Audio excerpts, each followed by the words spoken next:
je fais des expérimentations.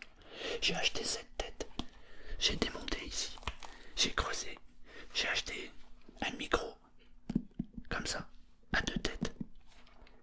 J'ai percé, creusé, j'ai enfilé les micros et bing, j'ai coupé le micro. Bing, 75 boules. J'ai essayé de réparer mais ça n'a pas marché. J'ai dit bon, on va persévérer. J'ai recommandé un nouveau micro. En fait c'est un micro que j'ai acheté en Angleterre. Et la particularité c'est que il a un seul fil avec les deux oreilles là. Du coup ça fait un vrai son binaural. Enfin c'est ce qui se dit. Je rachète un deuxième micro. Je refais la même opération. J'enfonce le premier micro ici, nickel chrome.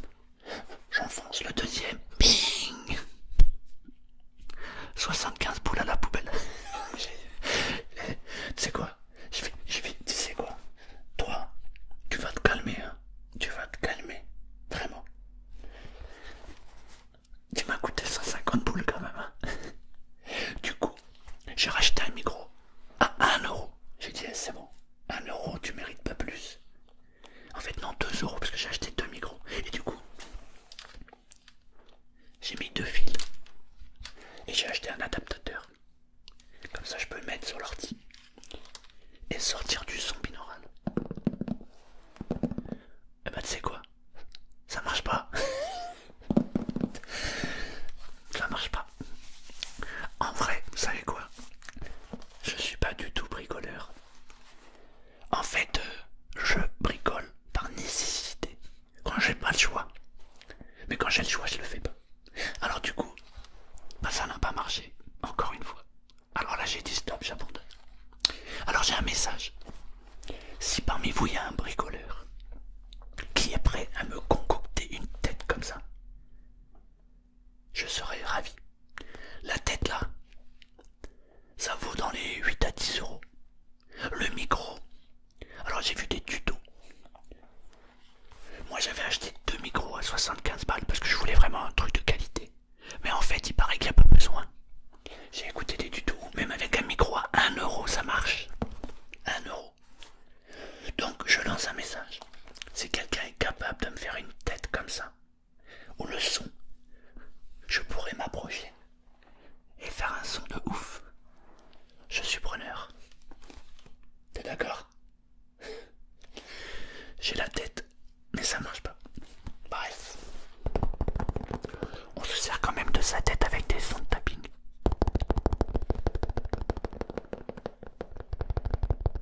Tu vois, tu sers à quelque chose quand même.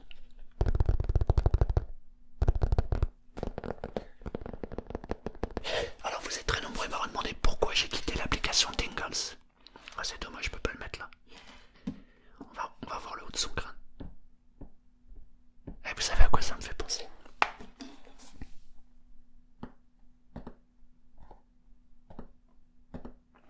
Ça c'est les... Pour ceux qui ont vu le film Pulp Fiction. Vas-y Z. Vas-y Z. Ah, j'adore. Il n'y a que ceux qui connaissent Pulp Fiction qui connaissent cette scène. Alors vous m'avez demandé pour quelle raison j'ai quitté l'application Tingles. En fait c'est simple. Non, à première vue ça paraît simple, mais c'est un petit peu plus compliqué que ça. La première raison c'est que sur l'application Tingles au départ, il n'y avait pas de publicité. Or, j'ai vu apparaître de la publicité. Ah ah. Et là je suis pas d'accord. Je suis pas d'accord d'aller sur une application qui me dit il n'y aura pas de publicité et qui commence à mettre de la publicité. Alors, ce sont des publicités écrites. Tu connais ça? J'adore le son que ça fait avec le bois.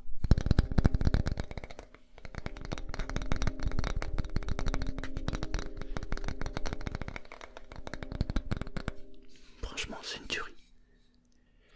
Donc, sur l'application Tingles, il y a la liste des vidéos et vous avez au milieu une publicité. Eh ben non, moi je suis pas d'accord. Le partenariat qu'il y avait avec Tingles, c'était 100% le son, zéro publicité. commence à mettre de la publicité. Vous savez, ce qui fait vivre un site internet, notamment un blog, c'est la publicité. C'est quand les gens cliquent sur la publicité. Ce qui fait vivre une chaîne YouTube, comme celle-là, c'est la publicité. Il n'y a rien d'autre. Il peut y avoir des partenariats. Mais en vrai, la première source de revenus sur une chaîne YouTube, c'est la publicité. Or, si je vais sur une plateforme qui récupère la publicité que YouTube devrait prendre, pour moi le contrat est cassé. Parce qu'on peut critiquer YouTube en disant il y en a marre de leur publicité. Mais en attendant, si on enlève la publicité de YouTube, alors il n'y a plus de créateurs du tout sur YouTube. Parce que ce qui fait vivre YouTube, c'est la publicité. Parce que le coût de fabrication du site internet YouTube, la structure en elle-même, demande beaucoup d'argent. Car tous les jours, il y a beaucoup de vidéos qui sont téléchargées sur l'application. Et ça a un coût. Et si on enlève la publicité de YouTube, YouTube ne peut plus exister. Et si YouTube n'existe plus, je n'existe plus sur YouTube. Et je n'existerai plus nulle part. Or, j'adore ce que je fais. Je kiffe les vidéos ASMR en l'occurrence. Mais en vrai, je kiffe raconter des histoires. Et si YouTube n'existe plus, toi qui regardes, bah tu n'es plus là non plus. Et si tu n'es plus là,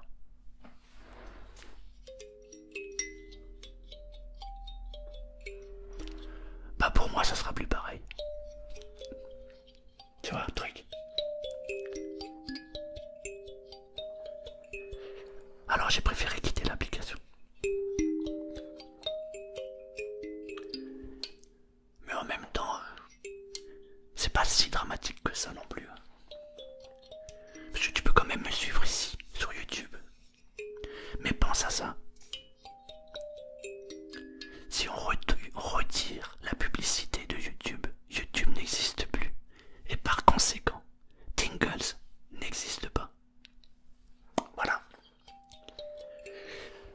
Ce n'est pas la seule raison pour laquelle j'ai quitté l'application. Mais c'est une des principales raisons. Je n'ai pas envie d'énumérer toutes les raisons pour lesquelles j'ai quitté cette application. Ce serait anxiogène, je pense. C'est le mot. Ça serait anxiogène. Et j'ai pas envie de polluer l'esprit.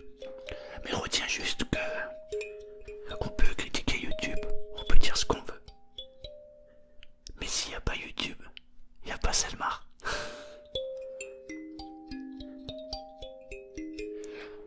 Entre YouTube et moi, ce n'est pas une histoire d'amour. J'ai des hauts, des bas, des drôles de débats. Parfois, j'ai des vidéos qui se font strike. Je n'ai aucune idée pour laquelle elles se font strike. Mais j'estime que ça fait partie du jeu. C'est comme ça.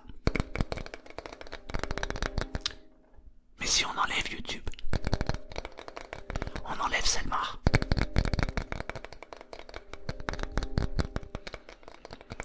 Et moi j'aime bien YouTube. Écoute un artiste.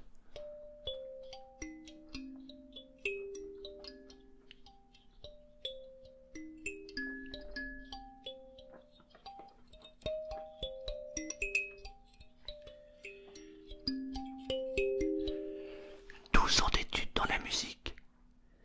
Waouh.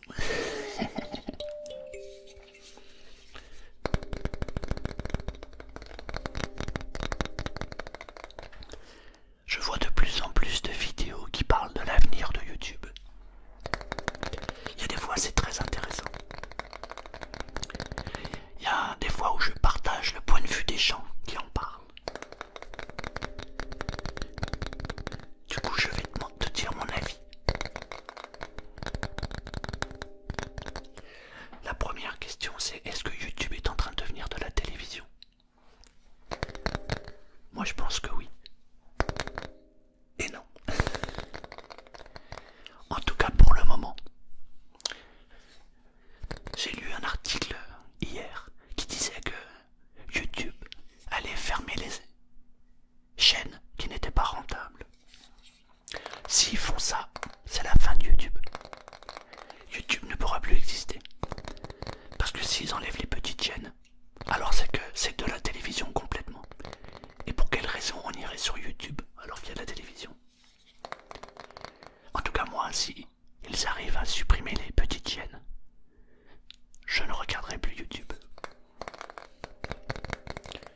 Déjà parce que je me considère comme une petite chaîne.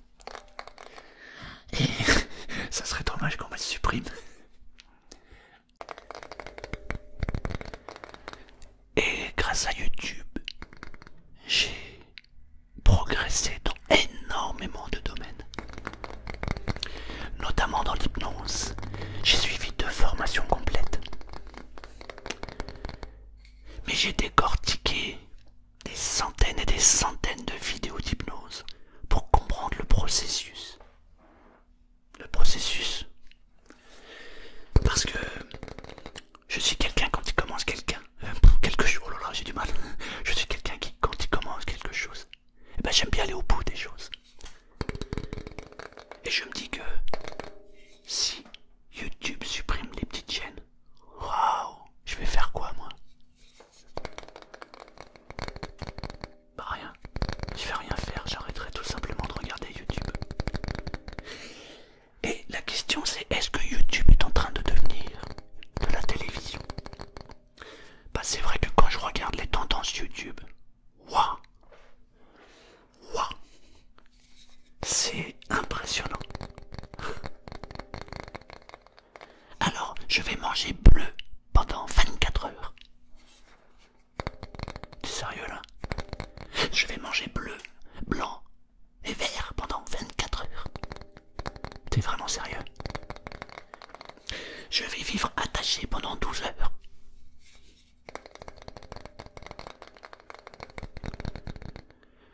Alors, j'ai un enfant pendant 24 heures.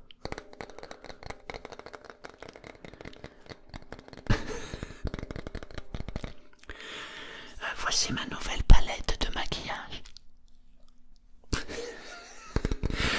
Non, j'abuse, mais je vais caricaturer là. Mais en même temps, c'est ça quoi. Moi, YouTube, ça fait flipper les tendances. Quand je vois les vidéos qui sont mises en avant, ce que je trouve vraiment délirant, c'est d'écouter les personnes qui disent « Moi, je regarde pas la télé parce que la télévision, c'est de la merde. » Excuse-moi, mais y a une différence entre la télévision et ce que tu peux trouver dans les tendances YouTube. Parce que toi, si tu vois une différence, moi je la vois pas. En fait, il y a beaucoup de choses qui ont changé sur YouTube. Oh putain, j'ai vraiment du mal, il y a beaucoup de choses qui... Bon bref, t'as compris. Par exemple, aujourd'hui sur YouTube, ça se professionnalise de plus en plus. Avant, les youtubeurs, ils faisaient tout seul. Moi, par exemple, j'appuie sur le bouton, j'enregistre, je fais le montage, je fais tout. Ça me prend pas plus de temps que ça, quoi. Ça me prend du temps, mais il faut pas non plus exagérer. Aujourd'hui, on arrive à une bourgeoisie de youtubeurs. C'est-à-dire qu'il y a des gens qui ne font que se mettre face caméra, faire leur truc et dire allez salut. Et derrière, il y a un monteur, une personne spécialisée dans le graphisme, dans les couleurs, dans le truc, dans le machin, dans le bidule. En fait, aujourd'hui, il y a du marketing partout sur YouTube. Et YouTube, d'ailleurs, quand il regarde mes vignettes, me dit « Hé, petit, ta vignette là, elle est pas belle, change-la. » Et du coup, je suis obligé moi-même de travailler mes propres vignettes pour qu'elles soient plus jolies. Et moi, je trouve que ça cause un problème, parce que ce qui faisait l'originalité de YouTube, c'était justement la simplicité. Et j'ai l'impression que c'est en train de devenir professionnel dans tous les domaines. Tous les domaines. Et ce qui est dommage, c'est que ce sont souvent les mêmes chaînes qui sont mises en avant.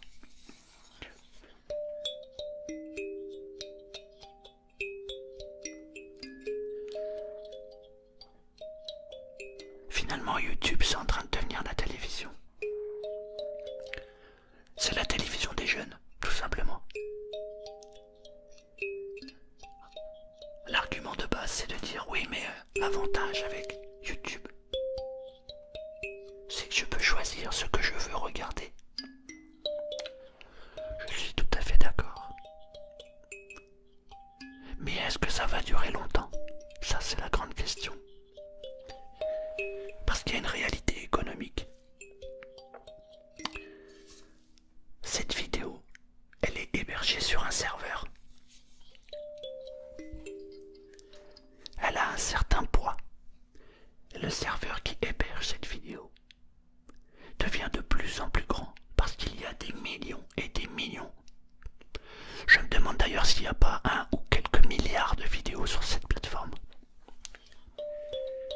Et ça a un coût. C'est d'ailleurs la raison pour laquelle les jalons ont commencé à être lancés en disant les petites chaînes non rentables vont être supprimées. Évidemment, YouTube a dit non, non, non, non, non, nous n'allons pas les supprimer. Parce qu'ils se rendent compte que s'ils font ça, c'est la fin de YouTube. Mais il y a une réalité économique.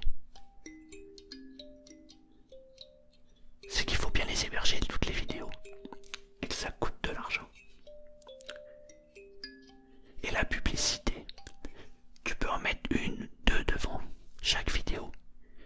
Mais si tu commences à mettre 3, 4, 5, 6 vidéos, les gens vont vite se lasser. Et il va y avoir un problème économique entre les deux. Et ça ne pourra plus être rentable. Alors, moi je vois deux possibilités. La première, c'est que ça continue comme ça. Et il y aura une fin. Comme il y a eu une fin pour... à l'époque, il y avait... j'ai oublié le nom. MySpace. Je sais pas si les gens ont connu MySpace. C'était le site de référence pour les musiciens. Du jour au lendemain, ça a été terminé. Et il y a le fait que... Alors, il peut y avoir une chose qui peut sauver YouTube, c'est la technologie. Aujourd'hui, on a des cartes mémoire qui sont extrêmement petites et qui ont plusieurs dizaines de gigaoctets en mémoire. Alors, avec la technologie, peut-être qu'ils vont pouvoir, dans une petite pastille comme ça, ou dans un téléphone carrément, dans ce volume-là, peut-être qu'ils mettront, je sais pas moi, 1000 gigaoctets là-dedans. Non, 1000 c'est déjà fait dans les... Non, c'est déjà fait. Non, mais ce que je veux dire, c'est que peut-être que dans une petite structure comme celle-ci, ils vont arriver à mettre des milliards de vidéos dessus. Alors là, il n'y aura plus de soucis. Mais c'est pas encore le cas. Du coup, moi je me pose des questions par rapport à mon avenir sur YouTube. Parce que... je vais avoir 50 ans. J'aime beaucoup faire ce que je fais. J'adore faire les vidéos. Mais le temps avance. Et mes rides avec, mes cheveux blancs avec. Et tout ce que je fais là, je le fais pas ailleurs. Mais c'est compliqué. Parce que pour la première fois de ma vie, j'ai l'impression d'être à ma place quand je te parle comme ça. Tu vois? J'ai l'impression d'être en phase avec moi-même.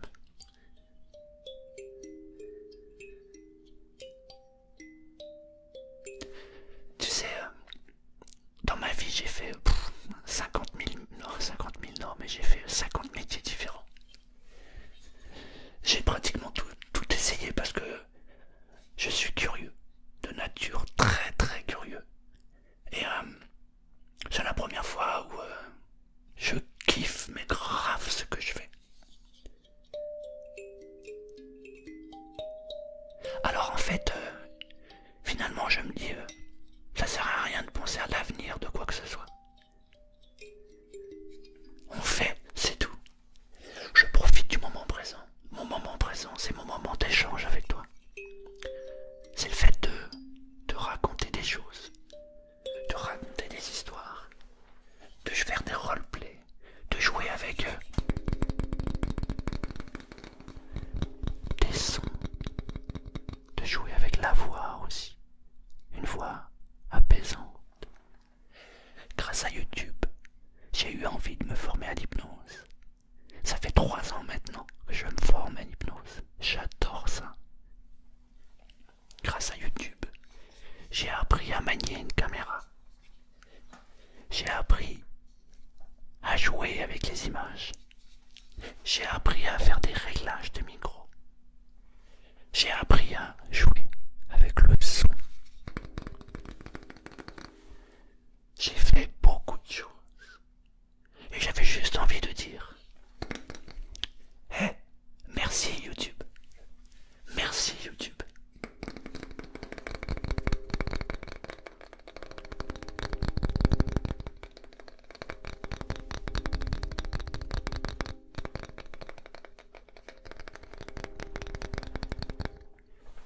Merci.